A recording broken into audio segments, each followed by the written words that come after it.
ফারুক আমার হাজব্যান্ড। ওর সাথে আমার সম্পর্ক ওইভাবে নাই। মামলা চলতেছে। আমাদের মামলায় পারিবারিক মামলায় রায় হয়ে গেছে। রায় হওয়ার পরে এখন হচ্ছে ওরা অস্বীকার করছে বিয়েটাকে। তারপরেও রায় হইছে। রায় হওয়ার পরে এখন হচ্ছে ওরা আবার আপিল করছে। তা ওর সাথে আমার এখন কোনো যোগাযোগ নাই। যোগাযোগ নাই। ও আমাকে টিকটকে, ফেসবুকে আমাকে কেউ কমেন্ট করলে আমার মানে আজে-বাজে কথা বলে। তারপরে সব জায়গায় ব্লক করার পরে কালকে ওর সাথে কিছু মানে যখন ভালো সম্পর্ক ছিল ভিডিও কলে কিছু ছবি ছিল।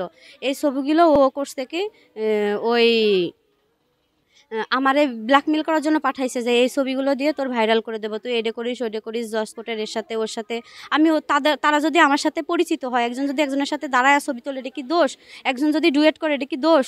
তা আমি তো মিডিয়ায় কাজ করি, আমি একটা মিডিয়ায় কাজ করি, আমি হচ্ছে নিজের একটা পেজ আছে, তো সেই ক্ষেত্রে তো আমাকে একজন একটা কথা বলতেই পারে। ও সেটাকে কেন্দ্র করে নিয়ে আমারে এখন ব্ল্যাকমেইল করতেছে। আমি ওরে ব্ল্যাকমেইল করে আমারে ব্লক করে দিয়েছে। পরে আমি আসছি, আসার পরে যে সিনকেটটা হলো।